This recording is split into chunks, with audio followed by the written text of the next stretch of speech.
Shalom, queridos. Nós estamos mais uma vez para estudar a carta aos Filipenses, continuando a segunda parte do capítulo 1. E o tema da carta aos Filipenses é: o cristão pode viver alegre em qualquer tempo e em qualquer circunstância. Isso é que Paulo vai defender nesta carta aos Filipenses. No capítulo 1, Paulo apresenta um ladrão da nossa alegria, as circunstâncias, e nos ensina que devemos vencer com a mente cristocêntrica. No capítulo 2, Paulo apresenta outro ladrão da nossa alegria, as pessoas, e nos ensina que devemos vencer com uma mente submissa. No capítulo 3, Paulo apresenta outro ladrão da nossa alegria, as coisas, e nos ensina que devemos vencer com uma mente espiritual. No capítulo 4, Paulo apresenta outro ladrão da nossa alegria, as preocupações, e nos ensina que devemos vencer com uma mente segura. Capítulo 1, versículos de 1 a 11, que nós estudamos semana passada, o tema desta sessão é a comunhão do Evangelho. Os versículos 1 e 2, nós vimos a saudação de Paulo à igreja. Nos versículos 3 a 6, nós vimos que Paulo disse que tinha os irmãos, a lembrança dos irmãos na sua mente. Versículos 7 a 8, ele falou que tinha também os irmãos no coração. E versículos 9 a 11, também Paulo disse que ele tinha os irmãos nas suas orações. E o versículo 12 até o versículo 30, que vai até o fim do capítulo, nós temos o tema, o avanço do Evangelho. Então lembre que de 1 a 11 o tema foi a comunhão do Evangelho. E de 12 a 30 o tema é o avanço do Evangelho. Bem, Paulo tinha um desejo profundo de chegar a Roma como missionário. Em Romanos capítulo 1, versículo 15, ele escreveu assim: "E assim quanto está em mim, estou pronto para também vos anunciar o Evangelho, a vós que estáis em Roma." Então, ele tinha esse desejo, tinha esse planejamento de chegar a Roma, capital do Império, pregar o Evangelho ali. Porém, ele chega não como um missionário livre, ele chega como um prisioneiro. E ele escreve na sua carta aos Filipenses, versículo 12, que diz assim: "Quero ainda, irmãos, que saibam que as coisas que me aconteceram têm até contribuído para o progresso do Evangelho." Então, essas coisas que aconteceram a Paulo, que mudou os planos dele, e ele chegou ali preso, são as coisas que estão relatadas no livro de Atos, do capítulo 21 até 28. Porque em Atos 21, Paulo ele chega a Jerusalém, ele se apresenta aos apóstolos, e ele também vai ao templo, e ali houve um tumulto. E acusaram ele de estar levando para dentro do templo pessoas gentias que não tinham permissão de entrar no templo, porque viram Paulo andando com Trófimo na cidade. E naquele momento houve um tumulto, levaram Paulo para o meio da praça, espancaram ele, e veio a guarda romana, tirou ele da multidão e o prendeu.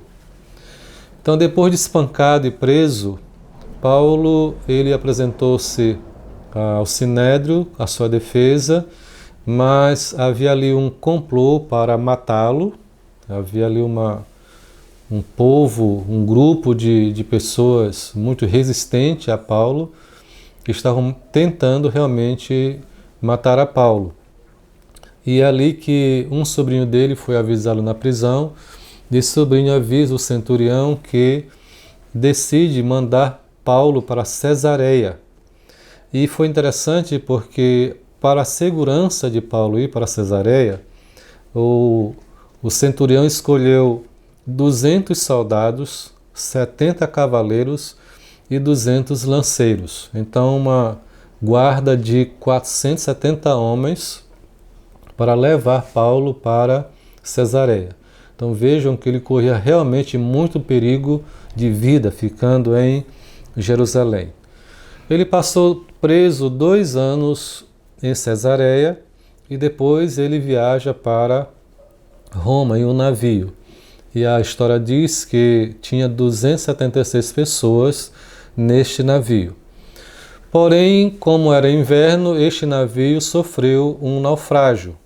E eles ficaram presos na ilha de Malta, o navio se despedaçou, e ali naquela ilha eles passaram 3 meses esperando a tempestade, aquele inverno passar. Por fim, Paulo chega a Roma, e lá em Roma ele teve direito a ficar em uma casa. Ele ficou em uma casa, porém a guarda estava sempre com ele, turno de soldados, estavam ali vigiando ele noite e dia. Então, quando Paulo diz que as coisas que me aconteceram contribuíram para o progresso do Evangelho, essas coisas que a gente acha que foi negativa, realmente Deus está usando para que o Evangelho avance, né? Então, isso foi proveitoso para a contribuição do Evangelho que aconteceu a Paulo. Então, em vez de se considerar limitado na sua condição de prisioneiro, Paulo descobriu que as circunstâncias que estava atravessando, essa de ser prisioneiro e viver como prisioneiro, abriu novas portas de ministério para Paulo. Então, nós podemos ver que a visão de Deus sobre as circunstâncias que nós passamos é uma, e a nossa visão é outra. Se temos a visão de Deus, nós não entramos em desespero, nós não ficamos apavorados, nem sentimos medo, porque Deus está no controle de todas as coisas.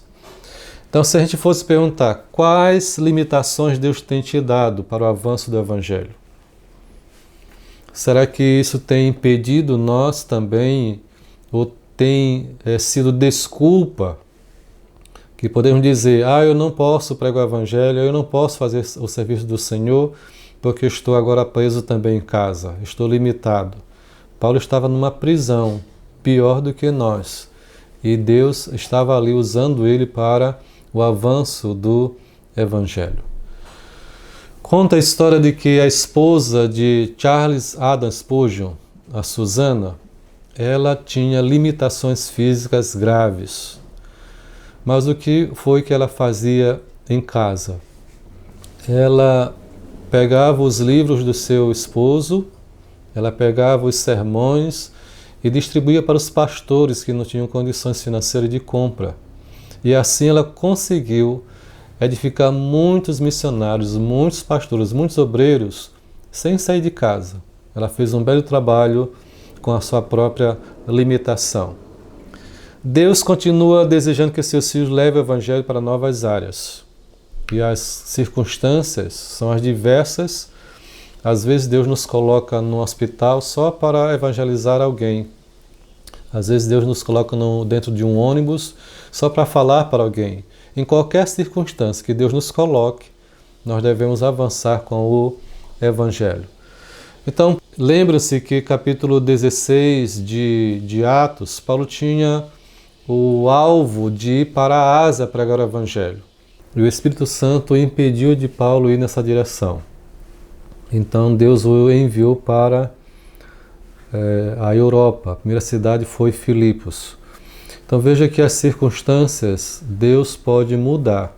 Nós não estamos no controle da agenda que Deus tem para nós. É Ele que nos orienta para onde nós devemos ir e o que devemos fazer.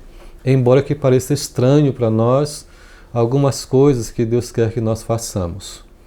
Então, no caso de Paulo, as circunstâncias que foram mudadas e que Deus usou para o avanço do Evangelho são estas aqui, versículos 12 a 14 de Filipenses 1. As suas prisões Deus usou para avançar o Evangelho.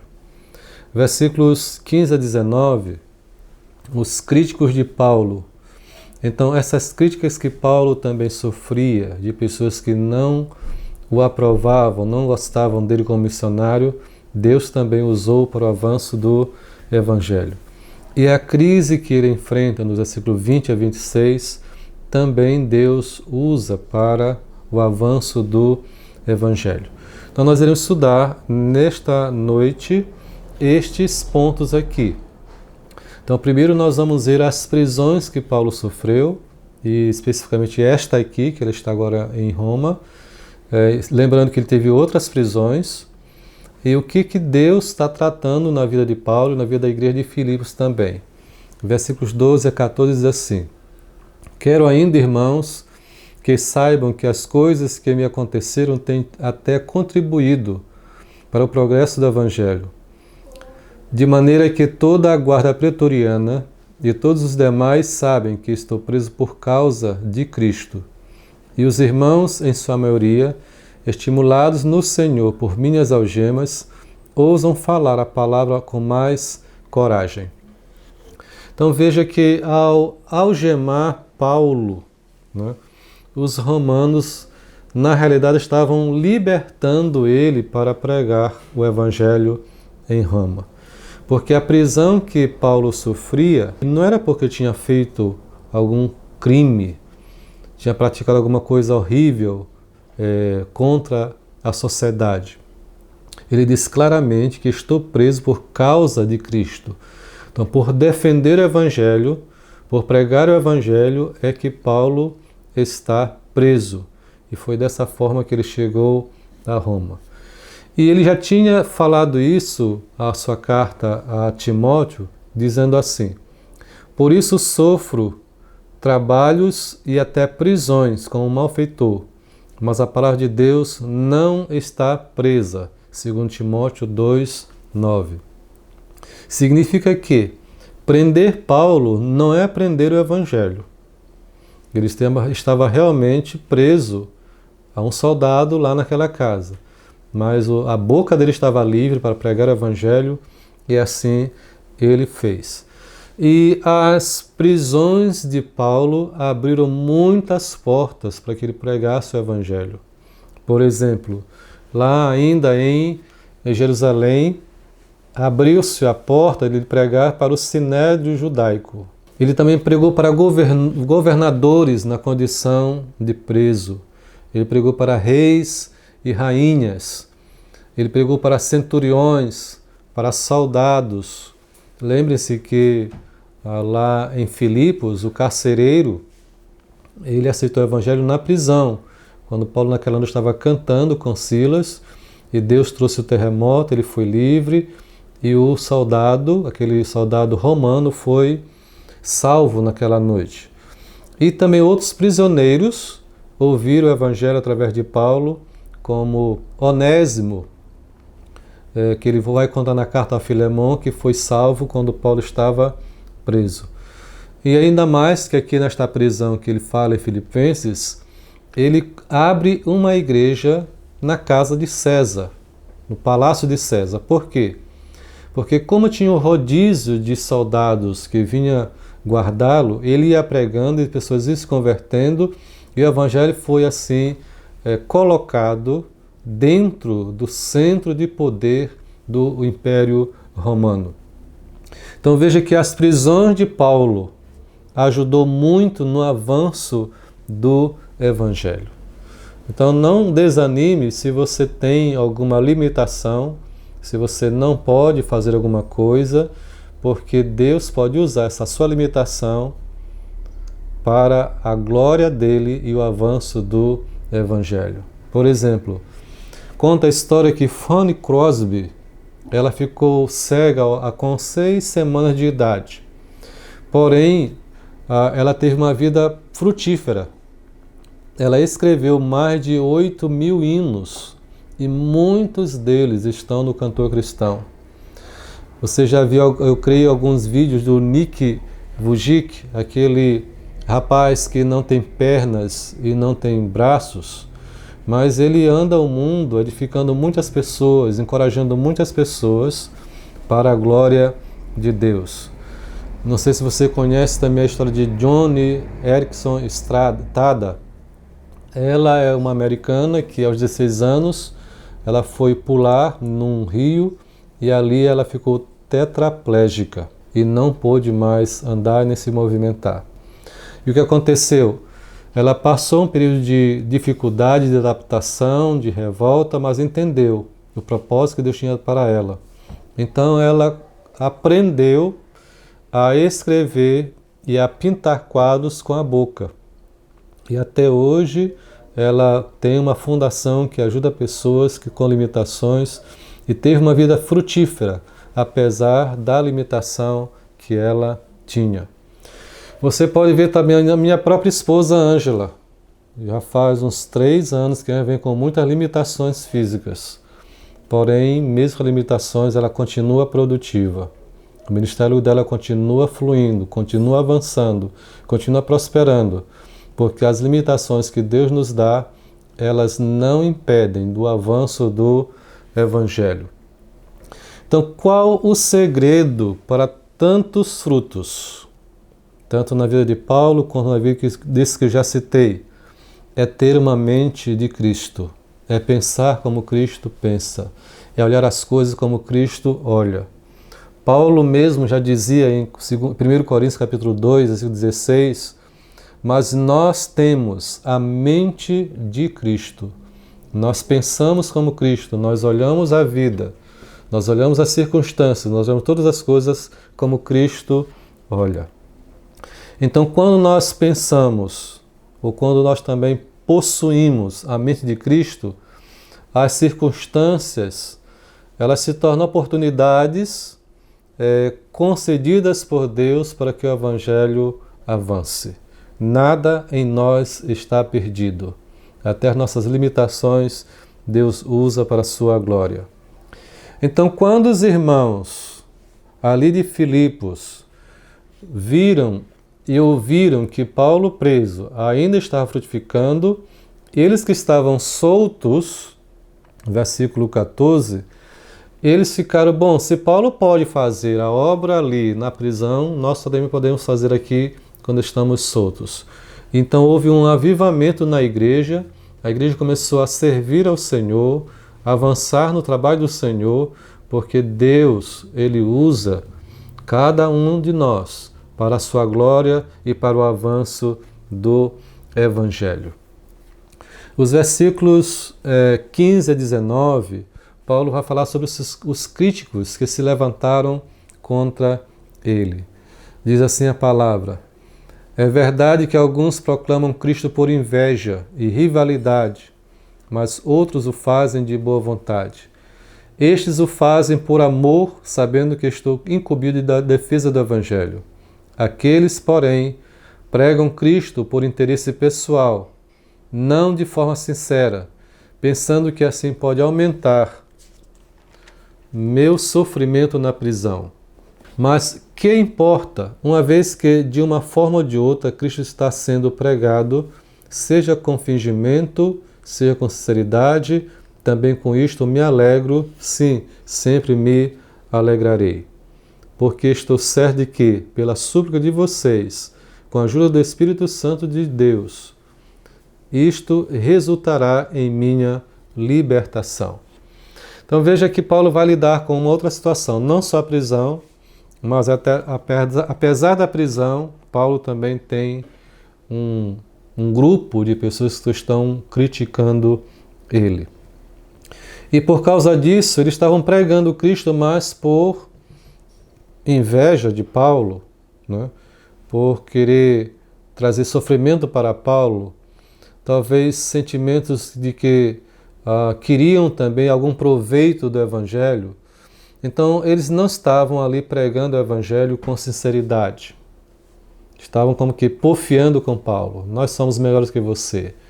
Então, como que dizendo, se você está preso, é porque alguma coisa ruim você fez, algum pecado feio você cometeu, por isso você está preso. E nós estamos livres aqui pregando o Evangelho. E aí começava a pregar para suscitar sofrimento a Paulo. Mas havia também um outro grupo que pregava o Evangelho por sinceridade, pela verdade, para que Deus fosse conhecido de todos naquela cidade. Então, os dois grupos, eles, na realidade, traziam alegria para Paulo, porque Paulo diz que Cristo sendo pregado, ou por um motivo ou por outro, Jesus está sendo anunciado, ele está sendo proclamado, o Evangelho está sendo pregado. Então, mas será que Paulo estava alegre porque as pessoas com inveja, com um coração impuro, estavam pregando o Evangelho? Lembremos que Deus tem compromisso com a sua palavra. Ela vai ser pregada, porém, aqueles que pregam desta forma serão julgados. Mas a sua palavra irá fazer o efeito que veio para fazer nos corações dos que ouvem a palavra de Deus. Então, o que eles queriam que Paulo ficasse triste, desanimado? Não, Paulo continuava alegre, feliz, na prisão, porque Jesus estava sendo pregado e ele estava vendo os resultados naquela cidade. E mais, Paulo estava alegre porque tinha as orações dos irmãos e também o auxílio do Espírito de Jesus Cristo. O Espírito de Deus estava com ele. Então Paulo se sentia animado, porque sabia que havia uma igreja orando por ele, intercedendo por ele, o fortalecendo. Uma igreja que amava Paulo. Então ele se sentia forte por isso. Então Paulo queria ser liberto para ajudá-los na pregação do Evangelho. Versículo 19, ele diz isso, né? Ele orava ao Senhor, pedia que a igreja orasse para que ele fosse liberto, para que também ele continuasse pregando o Evangelho de Jesus Cristo. E este assunto ele entregou nas mãos do nosso Deus.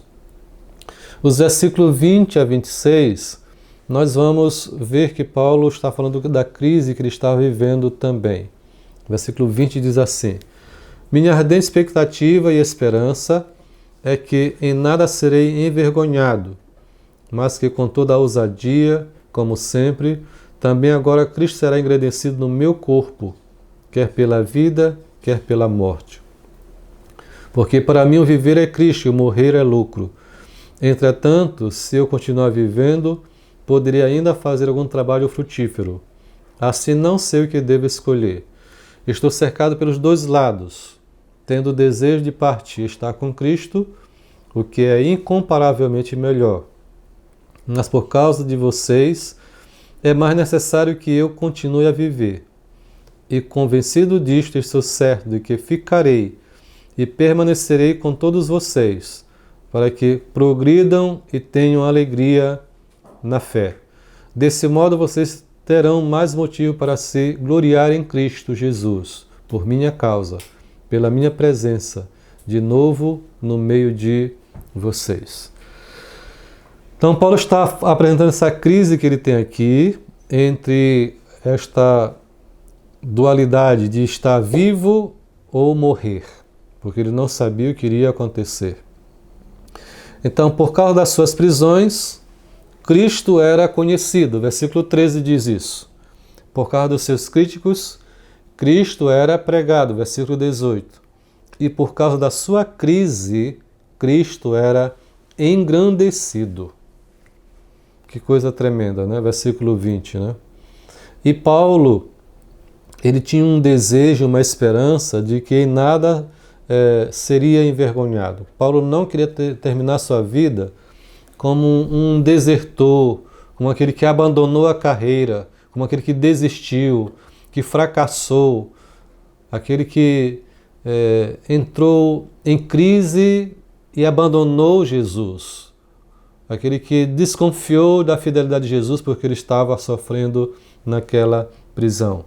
Então ele não queria ser envergonhado de forma nenhuma, mas ele queria continuar e concluir a sua carreira com vitória e debaixo da glória de Jesus. Então, por isso ele disse que ele queria continuar trabalhando. Veja só que um homem que está preso, mas ele está projetando para o futuro, está se planejando para continuar a vida. Ele não se entrega para as circunstâncias.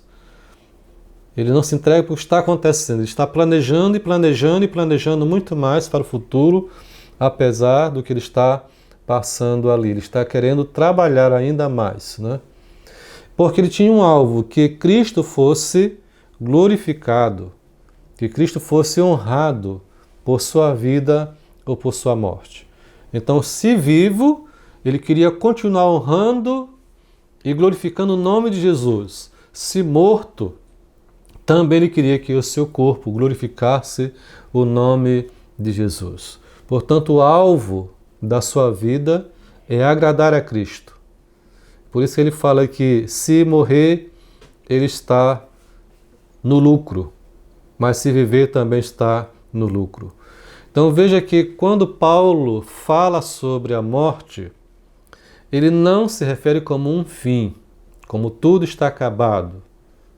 Não. Paulo fala como uma passagem, uma promoção para a presença de Deus. E com quem ele aprendeu a ver essa vida desta forma? Ele aprendeu com Jesus Cristo. Em João 17,13, Jesus também falou da morte neste tom. Mas agora vou para ti e digo isto no mundo, para que tenham a minha alegria completa em si mesmos. E Jesus está se despedindo dos discípulos, está dizendo, olha, eu vou morrer, eles vão me pegar, eles vão me maltratar, eles vão me crucificar, eu vou morrer, mas eu estarei com o meu Pai. Então, para o cristão, a morte não é o fim.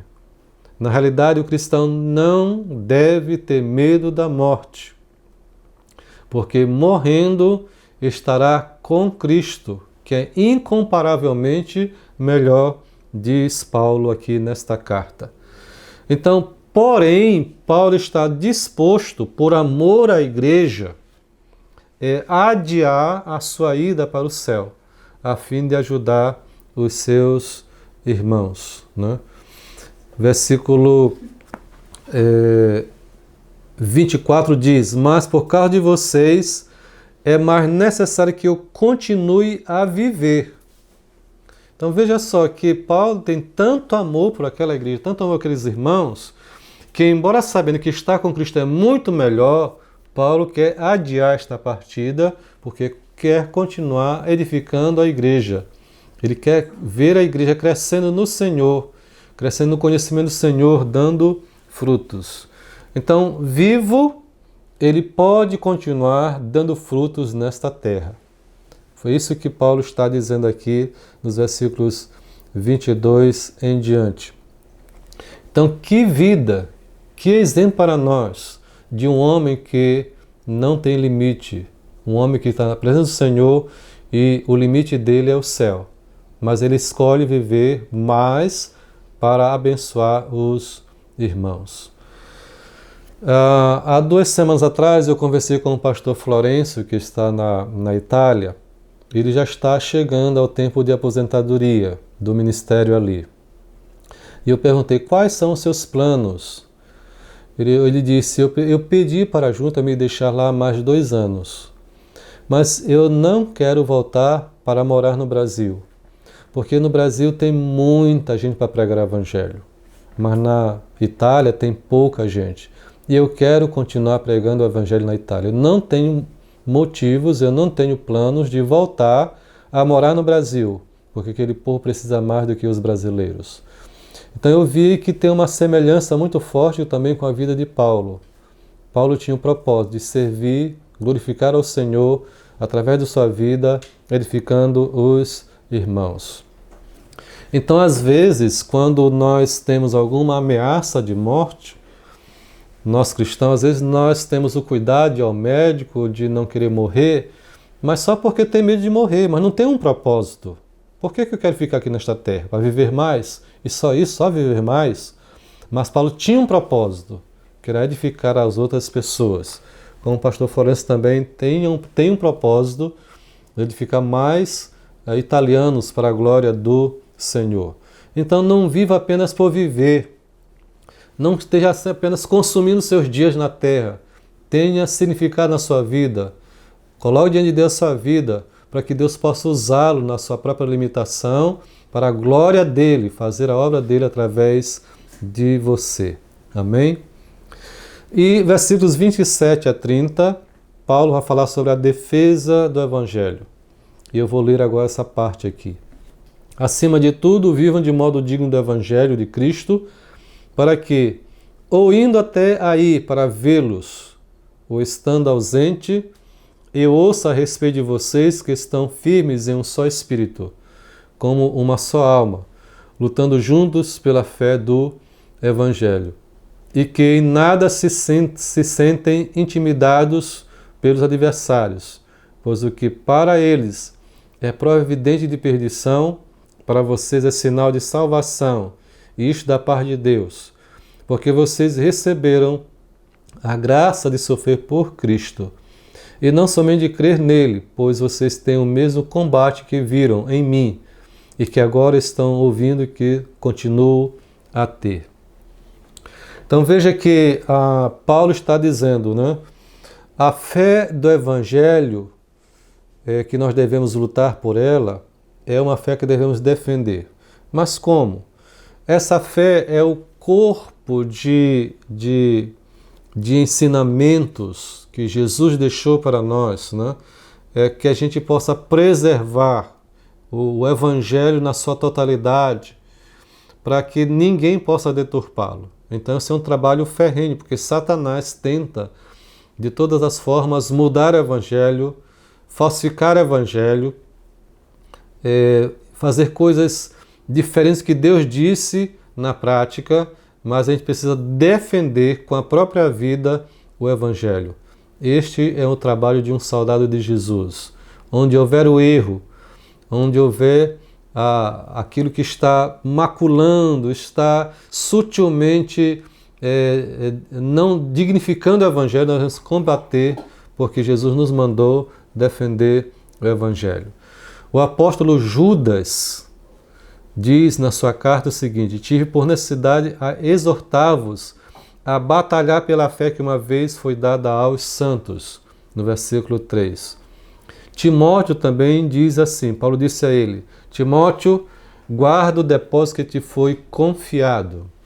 Ou seja, este evangelho precioso que Deus nos deu, que a gente precisa defender diante dos falsos mestres, dos falsos profetas, dos irreverentes, desobedientes, e mantê-lo puro de geração em geração. Então nós devemos ensinar a cada geração a guardar e a defender o Evangelho. Então este inimigo que quer deturpar o Evangelho está aí em campo, né? Esse tesouro que o povo de Deus tem. Em nossos dias nós temos muitos falsos mestres, falsos profetas, querendo deturpar a palavra, querendo humanizar a Bíblia, querendo fazer a Bíblia como os homens acham que deve ser feita, e nós devemos defender a palavra assim. Então, esses adversários do Evangelho devem ser combatidos com a nossa própria vida. Mas como é que a gente vai lutar? É com a força física? Não, é com as armas espirituais. Paulo dizia já em Corinto que as armas da nossa milícia não são carnais, mas poderosas em Deus para a destruição das fortalezas. Em Efésios 6 também ele usa a tipologia do soldado, onde o crente também é revestido toda a armadura de Deus para resistir os dias maus e os inimigos do Evangelho. Mas como então deve se revestir o soldado de Jesus nessa batalha? Ele começa dizendo o seguinte: acima de tudo, vivam de modo digno do Evangelho de Cristo. Então, assim como o soldado, quando ele está investido de autoridade, ele está fardado, ele impõe respeito e autoridade onde ele está, assim mesmo o cristão. Ele está vestido de santidade de Deus. A vida dele é coerente com o Evangelho. E se está coerente com o Evangelho, é uma vida poderosa. E assim ele defende o Evangelho com a sua própria vida. Então a maior arma contra o diabo é uma vida piedosa, uma vida sensata, uma vida nos caminhos do Senhor. Então essa vestimenta interior do Evangelho em nós é que nos dá força para combater os erros que vêm contra nós. É a parte B do versículo 27, né? ele fala sobre a unidade, né? Com uma só alma lutando juntos pela fé do Evangelho. Então ele fala também que o viver unidos num só propósito. A igreja precisa estar unida, lutando pelo Evangelho. Não podemos viver desgarrados, viver longe um do outro, mas unidos defendendo sempre o Evangelho. E uma equipe que trabalha unida, ela ganha guerras, ela vence batalhas, ela tem vitórias. Então a igreja, Paulo está ensinando que é um exército que luta unido pela força do Evangelho, pelo poder do Espírito Santo e pela defesa do Evangelho. Lembre-se que uma das armas poderosas do Espírito Santo conosco é a unidade. Quando a igreja é unida, não tem demônio, não tem Satanás que vença. E uma das armas de Satanás para nos vencer é a desunião. Onde tem divisão, onde tem separação, então nós podemos perder a batalha. Mas em Cristo, quando está unida a igreja, então nós podemos vencer em nome de Jesus. E os versículos 28 a 30, né? Paulo vai dizer que nós não podemos ficar intimidados pelos adversários, né? Pelos opositores. Um cristão não pode vir com medo de quem está contra a palavra de Deus, mas ouvir a voz de Deus e dessa forma combater os opositores. E essas lutas provam que nós realmente somos salvos, porque quem é salvo enfrenta batalhas noite e dia pelo Evangelho, ok? Então é um sinal de que você está na presença do Senhor, é quando você tem lutas. Se está tudo em paz, você não enfrenta nenhuma guerra, nenhuma dificuldade, pense se realmente você está com Jesus ou se está igual ao mundo. Porque quem está igual ao mundo não tem nenhuma oposição, não tem nenhum levante contra ele. Então a presença do conflito é um sinal de que nós estamos no caminho certo. E o nosso sofrimento pelo Evangelho é um dom que Deus nos deu. Versículo 28, Paulo diz: porque vocês receberam a graça de sofrer por Cristo, e não somente de crer nele. Então, quando nós sofremos pelo Evangelho, é um privilégio, porque estamos avançando com o Evangelho do Senhor na terra. Então, se você está sofrendo, querido, faça como Paulo, se alegre no Senhor, não reclame, não murmure, mas glorifique ao Senhor.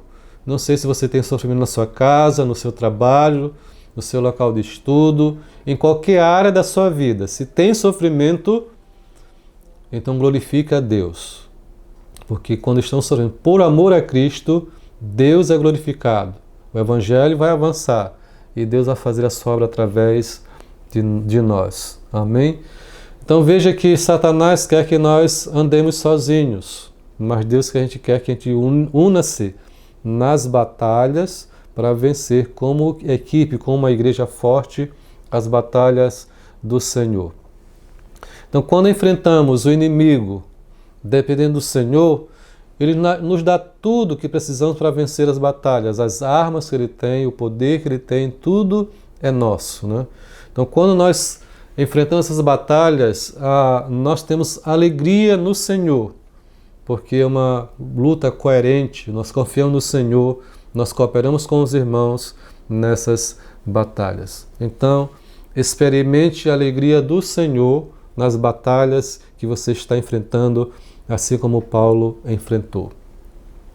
Então, para nós olharmos esse texto aqui e olhar que Paulo está dizendo que as circunstâncias nos ajudam a avançar no Evangelho, ele falou sobre a sua prisão, ele falou sobre os inimigos que estavam querendo que ele sofresse mais, ele falou também da luta que ele tinha de vida e morte, mas tudo na perspectiva de Deus.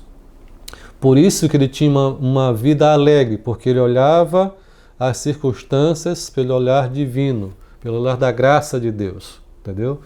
Então ele tinha alegria apesar das circunstâncias. Tem um hino antigo que diz: eu não olho as circunstâncias, mas o teu amor. Então não olhe o que o mundo está mostrando, não olhe o que a mídia está mostrando, Veja as coisas pelo olhar de Deus, porque você vai se encher de esperança, de alegria, porque o nosso dia está se aproximando. Se você olhar apenas pelo mundo, com o olhar do mundo, você vai entrar em depressão, vai ficar ansioso, vai tomar remédio. Isso Deus não quer para nós. Amém?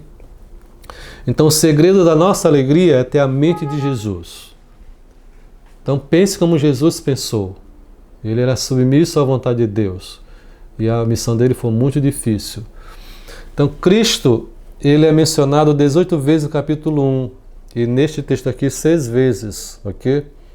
Então ter uma mente sadia, de nada interessa que me possa acontecer a mim, contanto que Cristo seja glorificado e o Evangelho compartilhado com todos. Então Paulo diz claramente, em outro lugar, né? Para mim o viver é Cristo, o morrer é lucro. Versículos que nós lemos aqui antes. Então as circunstâncias fortalecem a comunhão com o Evangelho, versículos de 1 a 11, e as circunstâncias promovem o avanço do Evangelho, versículos 12 a 26. E versículos 27 a 30, nós, como soldados de Jesus, nós defendemos o Evangelho. Então Paulo, ele diz o seguinte: porque todos buscam o que é seu e não o que é de Jesus Cristo. E ele conclui esse capítulo nos trazendo a lembrança de que para ele, o objetivo da vida dele é glorificar o nome de Jesus, é exaltar o seu nome e avançar com o Evangelho. As circunstâncias, estas não importam, porque Deus está sendo glorificado. Amém? Então vamos orar neste momento. Santo Deus, Tu és poderoso, Senhor. Toda a glória e honra seja dada a Ti. Como é poderosa a Tua palavra, Senhor, nos anima nos momentos de tribulação, de angústia, de sofrimento. E nós entendemos, Pai, também que no Brasil, neste momento de dor, de aflição, a igreja pode viver feliz e alegre no Senhor, porque não são as circunstâncias que vão trazer alegria, mas é Jesus que enche o nosso coração de paz, que enche o nosso coração de alegria, de contentamento, de propósito de vida. Obrigado, Senhor Jesus, pela Tua alegria. E nós queremos a cada dia mais ter a mente de Jesus, pensar como Jesus pensa, olhar o mundo como Jesus olha, sentir como Jesus sente, decidir como Jesus decide, para a sua glória e honra, no poder do nome de Jesus. Amém.